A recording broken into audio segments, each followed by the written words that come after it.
নবীদের পরিচয় কটা বলেছিলাম? কটা? তিনটা। নবীদের পরিচয় তিনটে বলেছিলাম। কি কি একটু শুনে নিন। এক নাম্বার, যিনি নবী হবেন তার চরিত্র উত্তম হতে হবে। দুই নাম্বার, যিনি নবী হবেন তার উপরে আল্লাহর তরফ থেকে ওহী নাযিল হতে হবে। তিন নাম্বার, যিনি নবী হবেন তার দ্বারাই অলৌকিক ঘটনা ঘটতে হবে, একটা হোক বা 50টা হোক। পৃথিবীতে যত নবী এসেছেন প্রত্যেক নবীর মাধ্যমে আল্লাহ পাক 1 থেকে 50টার ভিতরে অলৌকিক ঘটনা দেখিয়েছেন। আমার নবী বিশ্ব নবী কুল কায়নাতে রসুল রাহমাতুল লিল আলামিন মুহাম্মদ মুস্তাফা সাল্লাল্লাহু আলাইহি ওয়াসাল্লামের মাধ্যমে আল্লাহ পাক পৃথিবীতে 1000-এরও বেশি অলৌকিক ঘটনা দেখিয়েছেন। এবার আসছি আমাদের নবীর পরিচয়টা কি। আচ্ছা, আমাদের নবীর নাম মুহাম্মদ সাল্লাল্লাহু আলাইহি সাল্লাম, তাই তো নাকি? আচ্ছা, আমাদের নবী কোন বংশে জন্মগ্রহণ করেছেন? কুরাইশ বংশে, তাই তো? তো আপনারা একটু সুবহানাল্লাহটা জোরে বলতে পারবেন? ঠিক আছে, চলুন আমি যখন সুবহানাল্লাহ বলতে বলবো একটু জোরে সুবহানাল্লাহটা বলবেন, দেখবেন বক্তার বক্তব্য করতে ভালো লাগবে। একেবারে একটাই চুপ করে বসে থাকবেন না, তাহলে দেখবেন এনার্জি থাকবে না। চলুন, কোন বংশ বললেন? কুরাইশ বংশ। কার নাম কুরাইশ? মুহাম্মাদের বাপের নাম আব্দুল্লাহ, আব্দুল্লাহর বাপের নাম আব্দুল মুত্তালিব, আব্দুল মুত্তালিবের বাপের নাম আব্দে মান্নাফ, আব্দে মান্নাফের বাপের নাম হাশিম, হাশিমের বাপের নাম কুসাই, কুসাইয়ের বাপের নাম কিলাব, কিলাবের বাপের নাম মুররা, মুরার বাপের নাম লুবাই, লুবাইয়ের বাপের নাম কাব, কাবের বাপের নাম গালিব, গালিবের বাপের নাম ফিগির, ফিগির থেকে কুরাইশ বংশ এসেছে। নবীর বাপের নাম আব্দুল্লাহ, মায়ের নাম আমিনা, দাদার নাম আব্দুল মুত্তালিব, দাদির নামটা কি? নেতিলা বিনতে খব্বাব ব্রাকেটে ফাতেমা, কেউ বলেছেন সামিরা। নবীর নানার নাম হলো আব্দুল ওয়াহাব জুগুরি, নবীর নানির নাম হলো বারিরা বা বাররা, নবীর দুধবার নাম হলো হালিমা, নবীর দুধ বাপের নাম হলো হারেস, নবীর দুধ ভাইয়ের নাম আব্দুল্লাহ, নবীর বাপের নাম আব্দুল্লাহ, নবীর দুধ ভাইয়ের নাম আব্দুল্লাহ। দুটো জন এক করে ফেলবেন না। নবীর জন্ম 570 খ্রিস্টাব্দে। ইংরেজি কি মাস ছিল? 29শে আগস্ট। আরবি মাস ছিল রবিউল আউয়াল মাস, 12 তারিখ, মতান্তরে 9 তারিখ। সোমবার শবে সাদেকের সময় আরবের মক্কা নগরে কুরাইশ বংশে নবীর জন্ম। নবীর বাপেরা হলো 10 ভাই, নবীর মায়েরা হলো 19 বোন। নবীর 9টা চাচা, 18টা খালা, 6টা ফুফু, 7টা ছেলে মেয়ে। নবীর 9টা চাচার নাম কি? বড় চাচার নাম হারেস, জুবায়ের, মুকাইম, ফাইদাক, জাইদাক, আবুল আহাব, হামজা, আব্বাস, আবু তালেব। নবীর বাপ হলো আব্দুল্লাহ। নবীর 7টা ছেলে মেয়ে, 3টে পুত্র সন্তান, 4টে কন্যা সন্তান। 3টে পুত্র সন্তানের নাম কি? বড় ছেলেটার নাম হলো কাসেম, তারপরের ছেলেটার নাম হলো তাহের বা তৈয়েব, ছোট ছেলেটার নাম হলো ইব্রাহিম।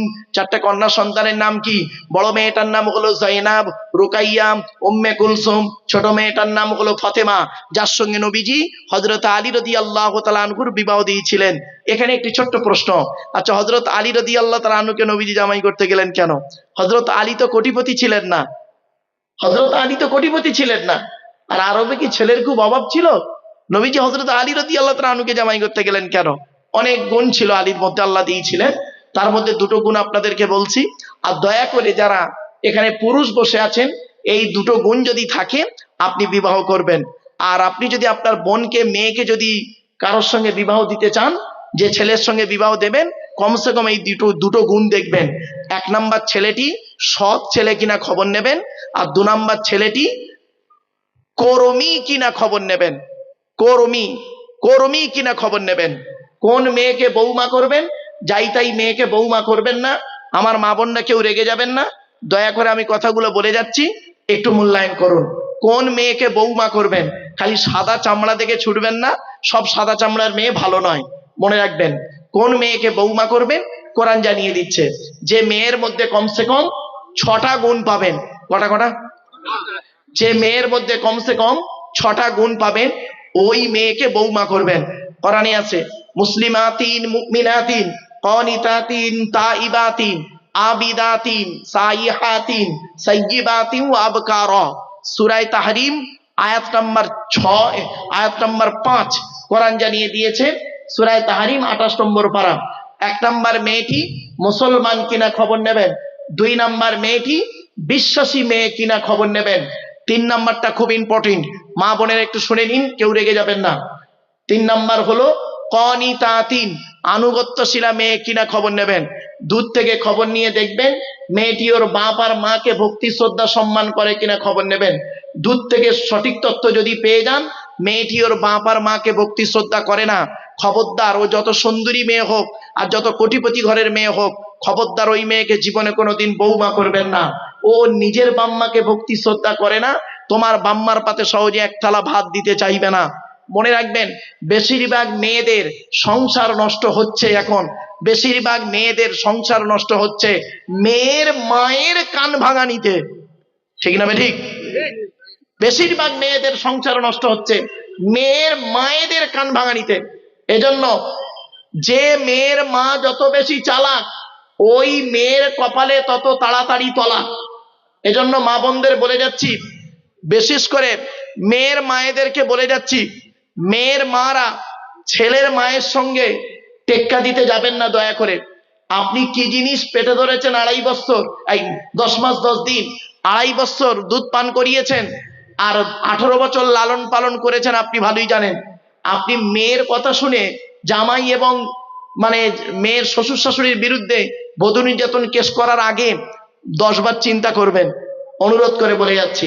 এবারে আসছি, মেয়েদের পৃথিবীতে শত্রু দুটো, এক নাম্বার হলো সতীন আর দ্বিতীয় নাম্বার হলো ননদ। সতীন হলো মেয়েদের চরম শত্রু আর ননদ হলো মেয়েদের চরম শত্রু। এজন্য আপনাদেরকে আমি বলে যাচ্ছি, বোনকে যখন ছোলা চিনি জামা কাপড় টাকা পয়সা দেবেন, স্ত্রীকে না জানিয়ে দেওয়াটাই উত্তম। সব সময় সব কথা বলতে গেলেই কিন্তু ঝামেলায় পড়বেন আপনি, এই জিনিসটা একটু মাথায় রাখবেন, কারণ গুরুত্বপূর্ণ কথা বলে গেলাম আপনাদেরকে। চলুন এবারে আসছি, আল্লাহর নবী একদিন সাহাবীদেরকে বললেন, তোমাদের বাড়িতে কয় শ্রেণীর মেয়ে ছেলে আছে গো? তো সাহাবীরা বললেন, হে নবী, আমাদের বাড়িতে 4 শ্রেণীর মেয়ে ছেলে আছে। কয় শ্রেণী? 4 শ্রেণীর মেয়ে ছেলে আছে। মা বোনেরা আছে, যা বুঝতে পারছেন, 4 শ্রেণীর মেয়ে ছেলে আছে। কে কে? মা, বোন, মেয়ে, বউ। মা, বোন, মেয়ে, বউ, এই 4 শ্রেণীর মেয়ে ছেলে আছে। আল্লাহ নবী বললেন, তোমরা কি করে বুঝবে এই 4 শ্রেণীর মেয়ে ছেলে জান্নাতি না জাহান্নামী? কি করে বুঝবেন? আজ আপনাদেরকেও বলে যাচ্ছে, আপনি কি করে বুঝবেন আপনার মা, বোন, মেয়ে, বউ জান্নাতে যাবে না জাহান্নামে যাবে? মা বোনের একটু শুনে নিন, খবরদার, কমসে কম যে নারীর মধ্যে এই 6টা অভ্যাস থাকবে, ওই নারী যত নামাজ পড়ুক, রোজা রাখুক, হজ করুক, ওই নারীকে কিয়ামতের মাঠে আল্লাহ পাক জবাবদিহি করতে হবে তার আল্লাহর সামনে। 6টা কি কি? 1 নাম্বার হলো, ওই মেয়ে ছেলে নরকবাসিনী নারী, ওই মেয়ে ছেলের প্রতি আল্লাহর গজব পড়বে যে মেয়ে ছেলে স্বামীর সঙ্গে যখন কথা বলে মেজাজ দিয়ে কথা বলে, মেজাজ দিয়ে কথা বলে।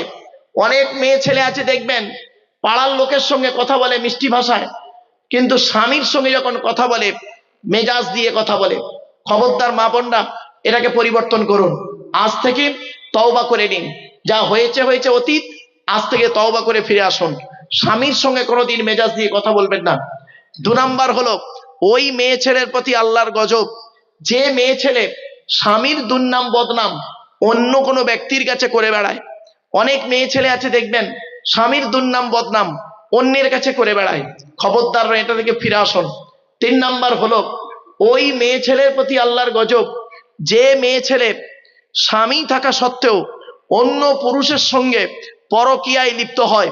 মা বোনেরা খুব সচেতন হন। 4 নাম্বার হলো, ওই মেয়ে ছেলের প্রতি আল্লাহর লানত যে মেয়ে ছেলে বিনা কারণে স্বামীর বিছানা ত্যাগ করে অন্য বিছানায় রাত কাটায়। অনেক মহিলা আছে দেখবেন, যারা স্বামীর বয়স হয়ে গেছে, বৃদ্ধ স্বামী, অসুস্থ মানুষ, হার্টের রুগী, সুগারের রুগী, স্ট্রোক রুগী, কখন মরে কখন বাঁচে তার কোনো ঠিক নেই, স্বামীর কোনো গুরুত্বই দেয় না। উনি করেন কি, ছোট ছেলের ঘরে ঘুমায় খাটে আর নাতিটাকে নিয়ে ঘুমায়, তাহাজ্জুদের নামাজ পড়ে। মনে রাখবেন, স্বামী যদি কষ্ট পায় আপনার তাহাজ্জুদের নামাজ আল্লাহ কবুল করবে না। মা বোনরা সচেতন হয়ে যান। এই কথা যদি আমি আপনাদের সামনে না বলি, কিয়ামতের মাঠে আল্লাহ আমাকে ধরবেই ধরবে। এবার আসছি 6 নাম্বার, 5 নাম্বার, ওই মেয়ে ছেলের প্রতি আল্লাহর গজব যে মেয়ে ছেলে তার স্বামীর পরিবারের সঙ্গে খারাপ আচরণ করে। স্বামীর পরিবারকে স্বামীর বাপ, স্বামীর মা, স্বামীর ভাই, স্বামীর বোন ইত্যাদি।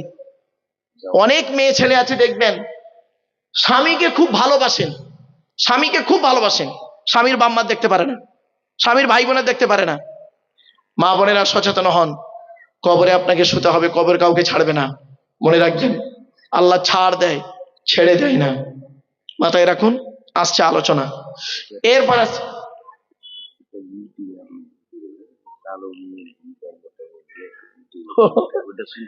ও আচ্ছা আচ্ছা আচ্ছা আচ্ছা আচ্ছা আচ্ছা আচ্ছা আচ্ছা আচ্ছা হ্যাঁ, বলছি বলছি, ঠিক ঠিক দাও, একটু একটু একটু সময় দিন বাবা আমার। চলেন এবার আসছি 5 নাম্বার হলো কি, যে মেয়ে ছেলে স্বামীর পরিবারের সঙ্গে খারাপ আচরণ করে।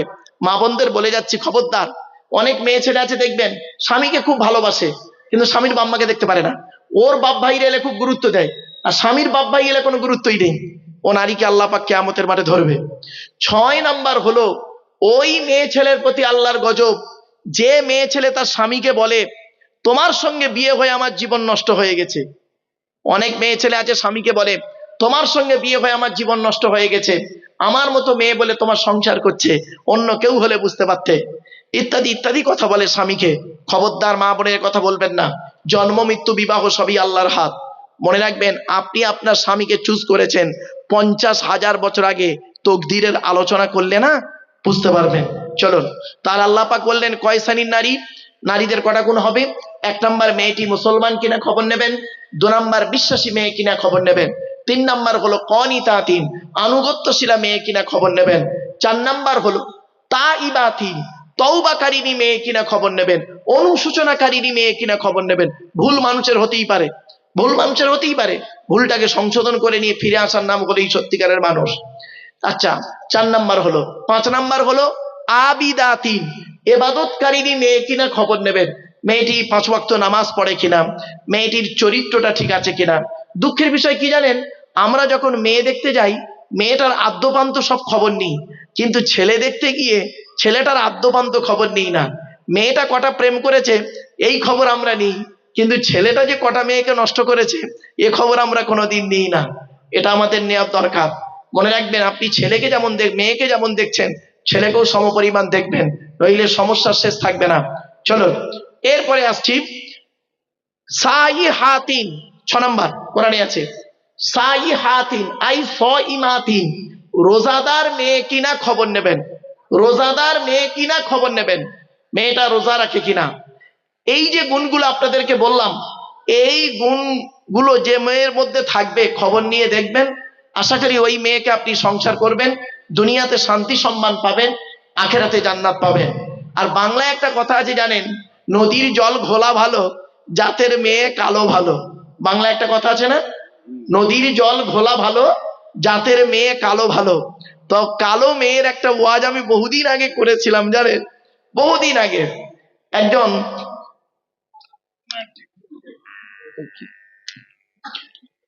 একজন ব্যক্তি ছিলেন, লোকটার নাম হলো আমির বিন আনাস।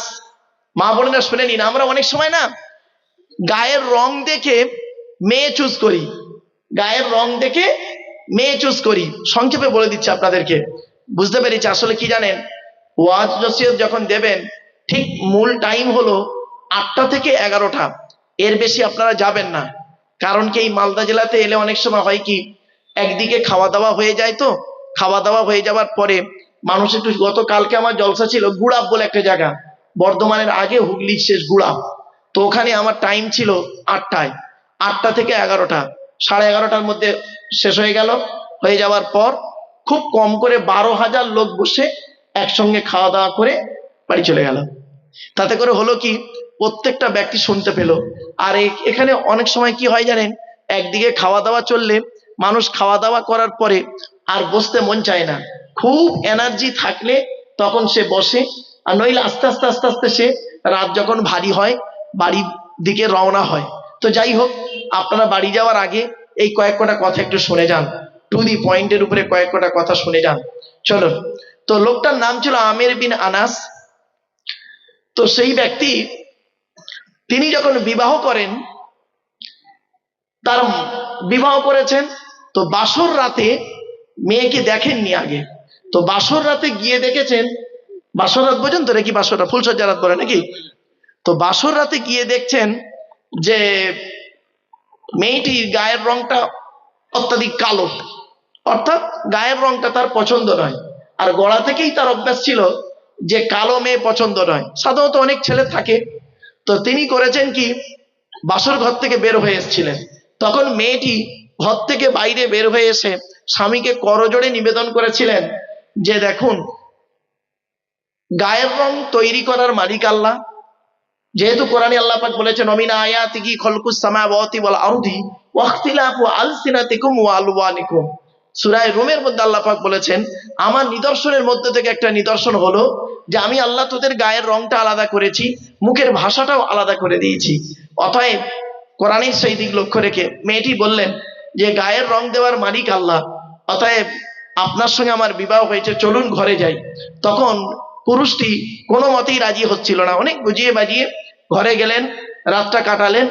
পরের দিন সকালবেলা ব্যক্তিটি করলেন কি, চলে গেলেন। 20 বছর আর বাড়ি ফেরেনি, 20 বছর। 20 বছর পরে যখন তার স্ত্রীর কথা বা ছেলের বা স্ত্রীর কথা যখন মনে পড়েছে, তখন ব্যক্তিটি করেছেন কি, ফিরে এসছেন। এসে মানে গ্রামের একটু পরিবেশটা পাল্টে গেছে, অনেকটাই পরিবর্তন হয়েছে। হওয়ার পরে উনি করেছেন কি, গ্রামের মসজিদে গিয়ে দেখছেন মসজিদের মেম্বারে একজন ব্যক্তি, যুবক ছেলে, 17, 18, 19 বছরের ছেলে, সুন্দর আলোচনা করছেন, বায়ান করছেন। তো উনি শুনলেন বায়ানটা, আলোচনাটা শুনলেন, অত্যাধিক ভালো লাগলো। লাগার পরে পাশে একজন বৃদ্ধ লোককে বলছে ছেলেটি কে? তা বলছে এই ছেলেটি হচ্ছে, শোনোনি তুমি নাম? বলছে না। বলছে যে এই এলাকা, এই জামানার খুব বড় একজন আলেম, নাম হলো মালিক, খুব বড় আলেম ছিলেন, খুব বড় আলেম, খুব জ্ঞান অর্জন করেছেন এই ছেলেটি। বলছে এর বাপের নাম কি? তা বলছে এর আর কথা বলো না, এর বাপ বিবাহ হয়েছে কয়েকদিনের মধ্যে, এর বাপ বাড়ি ছেড়ে চলে গেছিল, এখনো পর্যন্ত এর বাপ বাড়ি ফেরেনি। বলছে তাই নাকি? এর বাপের নাম? বলছে আমের বিন আনাস। ও তখন চুপ মেরে গেছে, কিছু বলেনি। তারপরে করেছেন কি, উনি কিছু বলেননি, বক্তব্য শেষ হয়ে গেছে। ছেলেটাকে গিয়ে সালাম কালাম করলেন, করার পরে বলছে আচ্ছা তোমার বাড়িতে আমাকে একটু নিয়ে যাবে, মেহমানদারি করাবে? তা বলছে চলো। তা রাস্তায় যাচ্ছে, যেতে যেতে জিজ্ঞাসা করছে যে তোমার বাড়িতে কে আছে? তা বলছে আমার বাড়িতে আমার মা থাকে আর আমি থাকি। তোমার আব্বা কোথায়? বলছে আমার আব্বা, তিনি বেঁচে আছেন কি মরে গেছে জানি না, তবে আমার আব্বাজি এখানে নেই। কোথায় আছে? আমার মা বলেছেন তোমার আব্বা বেঁচে গেছে, আছে কি মরে গেছে জানি না, চলে গেছে। তো ভালো কথা, তো আমি আল্লাহর কাছে দোয়া করি, আল্লাহ যদি তাকে বাঁচিয়ে রাখে তারা যেন আমাকে হচ্ছে ফিরিয়ে দেয়, আর যদি পৃথিবী ছেড়ে চলে যান আল্লাহ তাকে যেন ক্ষমা করে দেয়। তো ভালো, গেটের কাছে গিয়েছে, যাওয়ার পরে বলছে এটাই তোমার বাড়ি? বলছে হ্যাঁ।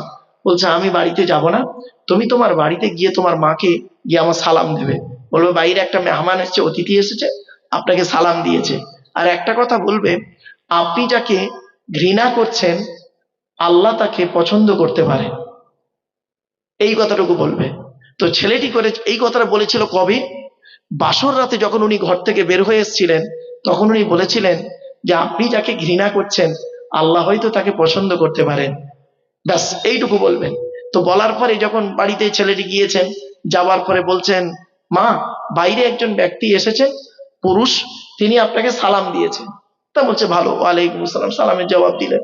বলছে একটা কথা ভদ্রলোকটা বললেন যে আপনি যাকে ঘৃণা করছেন আল্লাহ তার মধ্যে কিছু ভালো রাখতে পারেন। যেই বলেছেন তখন ওই ব্যক্তির মাটা ঝরঝর করে কাঁদছে। বলছে মা কাঁদছেন কেন? তো বলছে বাবা, তুমি তোমার বাপের খোঁজ করছিলে, ওই ব্যক্তিটা অন্য কেউ নাই, উনি হলেন তোমার আব্বা, যাও সসম্মানে ভিতরে আনো। এই কথাটা আমি কেন বোঝাতে চেয়েছিলাম জানেন? সেই সময়ে বেশ ওই এলাকাতে একটা খুব সমস্যা হয়েছিল, একটা কালো মেয়েকে বিবাহকে কেন্দ্র করে খুব সমস্যা হয়েছিল। তা আমি সেই সময় কোরআনের এই আয়াতের আলোচনা করতে গিয়ে অমিন আয়াতিহি খলকুস সামাওয়াতি ওয়াল আরদি ওয়া ইখতিলাফু আলসিনাতিকুম, এই আয়াতের আলোচনা করতে গিয়ে ওয়াজটা খুব দীর্ঘক্ষণ আলোচনা হয়েছিল। এখানে এও কথা বলতে বলেছিলাম ওখানে উদাহরণ দিয়ে, যে কালো রং তৈরি করার মালিক কে?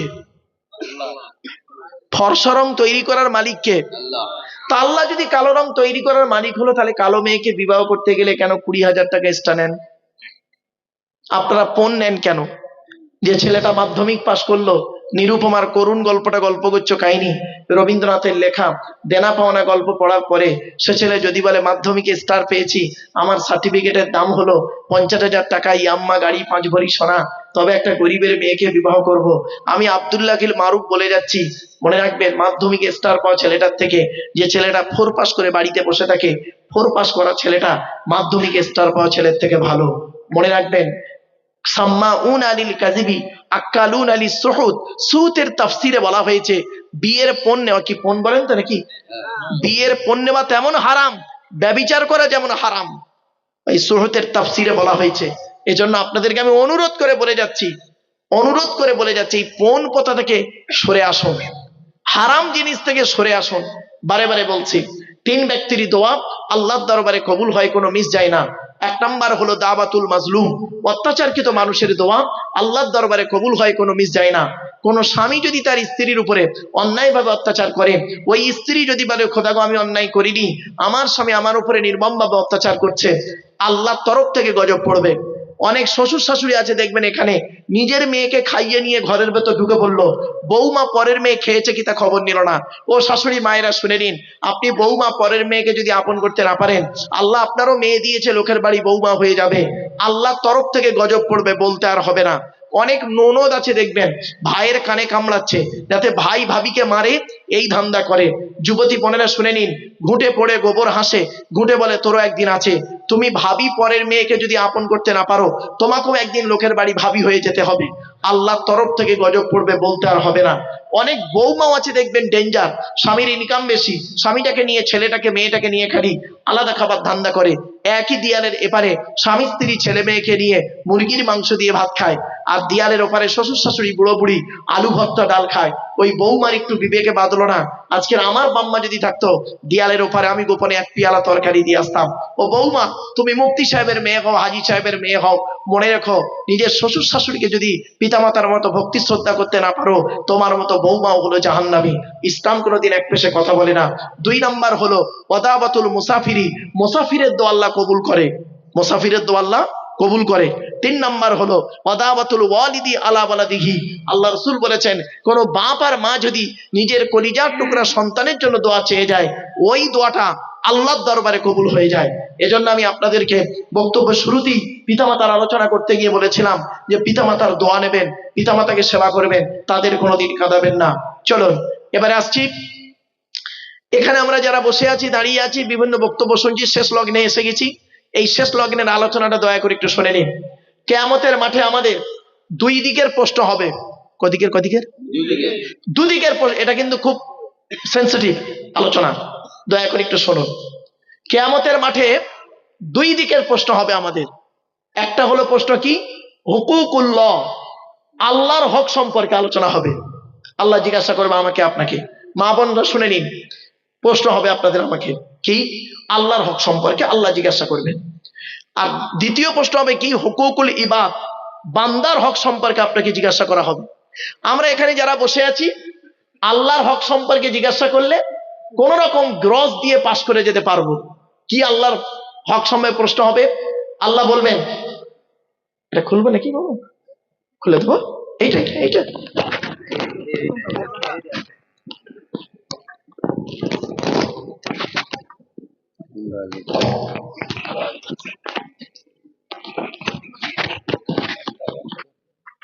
শোনেন, খুব গুরুত্বপূর্ণ আলোচনা বাবা, দয়া করে একটু মাথায় রাখুন এই কথাটি। কি জানেন, কিয়ামতের মাঠে আল্লাহ আমাকে প্রশ্ন করবে, আপনাকে প্রশ্ন করবে, এই তুই ঈমান এনেছিলিস, তুই নামাজ পড়েছিলিস, তুই রোজা রেখেছিলিস, অর্থ দিয়েছিলাম যাকাত দিয়েছিলিস, হজ করেছিলিস, দান খয়রাত করেছিলিস? আমি আপনি সেই দিন কি বলবো বলুন? আমরা সেদিন মার খাবার ভয়ে বলবো, আল্লাহ মাঝে মাঝে নামাজ পড়েছি, মাঝে মাঝে ছেড়ে দিয়েছি, মাঝে মাঝে রোজা করেছি, মাঝে মাঝে ছেড়ে দিয়েছি। আপনি দয়ালু দয়াবান, আপনি যদি আমাদের আজকের মাফ না করেন, আমাদের কোনো রাস্তা নাই। তখন আল্লাহ সেই দিন বলবে, তুই নামাজ পড়লি না কেন? রোজা রাখলি না কেন? তখন আমরা কজ দেখাবো, স্ত্রীর মুখে অন্ন জোগানোর জন্য, ছেলে মেয়েকে খাওয়ানোর জন্য, ইত্যাদি ইত্যাদি। তো আল্লাহ বলবেন আজকের এই কিয়ামতের মাঠে কঠিন দিনে তোর স্ত্রী ছেলে মেয়ে তোর পাশে নেই, তখন আমরাই বলবো চিটিংবাজ, চিটিংবাজ, কেউ নেই, সব সরে পড়েছে, সব সরে গেছে। আল্লাহ বলবেন কেন পৃথিবীতে কোনো আলেম তোদেরকে বলেনি আমার এই কোরআনের বাণী, ইয়া আইয়ুহান নাসু তাকু রাব্বাকুম ওয়াখশাউ ইয়াওমান লা ইয়াজজি ওয়ালিদুন আও ওয়ালাদিহি ওয়ালা মাউলুদুন হুয়া জাযিন আও ওয়ালিদিহি শাইয়্যা, হে মানব জাতি সেই দিনের ভয় কর যেদিন বাপ তার ছেলের উপকার করতে পারবে না, সেই দিনের ভয় কর। কেন পৃথিবীতে তোদের কেউ বলেনি ইয়াউমা ইয়াফিরুল মারউ মিন আখিহি ওয়া উম্মিহি ওয়া আবি ওয়া সাহিবাতিহি ওয়া বানি, কিয়ামতের মাঠে স্বামী তার স্ত্রী থেকে, স্ত্রী স্বামী থেকে, ভাই বোন থেকে, বাপ বেটা থেকে চলে যাবে, এ কথা বলেনি কেউ। তখন আমরা কি বলবো জানেন? কলু বালা, হ্যাঁ বলেছিল তো, গুরুত্ব দিইনি। সেদিন আল্লাহ যদি আমাদের মাফ করেন তো পার হয়ে যাব, আর মাফ যদি না করেন ধরা পড়ে যাব, পরিষ্কার। দ্বিতীয় প্রশ্নটা যা হবে বান্দার তরফ থেকে, এটা খুব ইম্পর্টেন্ট। এই দ্বিতীয় প্রশ্নে আমরা সবাই ধরা পড়বো কম বেশি। বান্দার তরফ থেকে যে প্রশ্নগুলি হবে, খুব কম করে পুরুষদের 10 রকমের প্রশ্ন হবে। করকম? 10 রকম। পুরুষ যারা এখানে বসে আছেন, মা বোন যারা বসে আছেন, এই 10 রকমের উত্তর এখান থেকে খুঁজে বের করুন। কি কি? কিয়ামতের মাঠে পুরুষদেরও হবে, ওর উল্টো হবে নারীদের, তৈরি করে নেবেন। জাস্ট পুরুষদেরটা বলে দিচ্ছি। পুরুষ, তোমাকে প্রথম প্রশ্ন করা হবে কিয়ামতের মাঠে, স্বামী হিসাবে কতটা দায়িত্ব পালন করেছো? স্বামী হিসাবে। এখানে যারা আমরা স্বামী হয়ে বসে আছি, কিয়ামতের মাঠে আল্লাহর কাছে জবাব দিতে হবে। আল্লাহর নবী বলেছেন প্রত্যেক স্বামীর দায়িত্ব হলো কমসে কম তারা যেন তার স্ত্রীকে, কমসে কম তারা যেন তার স্ত্রীকে 17টা শিক্ষা দান করে। কটা? 17টা। বউকে কটা শিক্ষা দিয়েছেন? একটাও তো দেননি। দয়া করে একটু শুনে যান অন্তত। 1 নম্বরে বলা হয়েছে এই স্বামীরা তোমরা তোমাদের স্ত্রীদেরকে এই শিক্ষা দেবে তারা যেন কোনোদিন, তারা যখন কথা বলবে, স্বামী স্ত্রী যখন কথা বলবে একে অপরকে সালাম দেওয়া নেওয়া করবে, আল্লাহর রহমত মহব্বত ভালোবাসা বাড়িয়ে দেবে আল্লাহ। 2 নম্বরে বলা হয়েছে এই স্বামীরা তোমরা তোমাদের স্ত্রীদেরকে এই শিক্ষা দেবে তারা যেন কোনোদিন কাবা শরীফের দিকে মুখ করে কোনোদিন থুতু যেন না ফেলে। 3 নম্বরে বলা হয়েছে তোমরা তোমাদের স্ত্রীদেরকে এই শিক্ষা দেবে তারা যেন কোনোদিন কাবা শরীফের দিকে মুখ করে পেশাব পায়খানা যেন না ফেলে। 4 নম্বরে বলা হয়েছে তোমরা তোমাদের স্ত্রীদেরকে এই শিক্ষা দেবে তারা যেন কোনোদিন কাবা শরীফের পেছন ফিরে যেন পেশাব পায়খানা যেন না ফেলে। তারপরে বলা হয়েছে তোমরা তোমাদের স্ত্রীদেরকে এই শিক্ষা দেবে তারা যেন গোসলখানায় কোনোদিন পেশাব যেন না ফেলে। তারপরে বলা হয়েছে তোমরা তোমাদের স্ত্রীদেরকে এই শিক্ষা দেবে তারা যেন কোনোদিন গোসলখানায় উলঙ্গ অবস্থায় গোসল যেন না করে।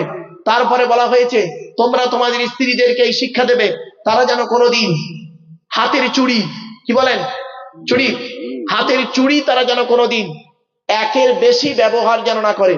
মা বোনেরা শুনে নিন, এক হাতে একটা চুড়ি পরবেন, এক হাতে দুটো চুড়ি পরা আপনার নিষেধ।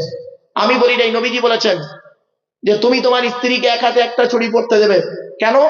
একের বেশি চুড়ি পরলে স্ত্রীর চুড়ি ঝুনঝুনি অবস্থা পরপুরুষের জন্য হলো হারাম।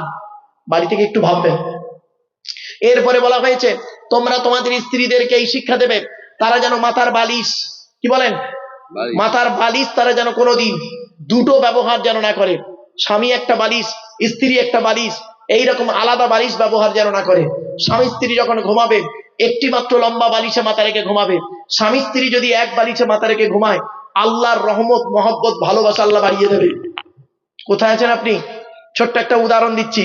এখানে যত ব্যক্তি মেয়েকে বিয়ে দিয়েছেন শ্বশুর হয়েছেন, ঠিক না? ঠিক। এখানে অনেক শ্বশুর আছেন, আল্লাহ নবীও শ্বশুর হয়েছিলেন। চলুন আপনিও শ্বশুর, আল্লাহ নবীও শ্বশুর, দেখি পার্থক্য কতটুকু। আসমান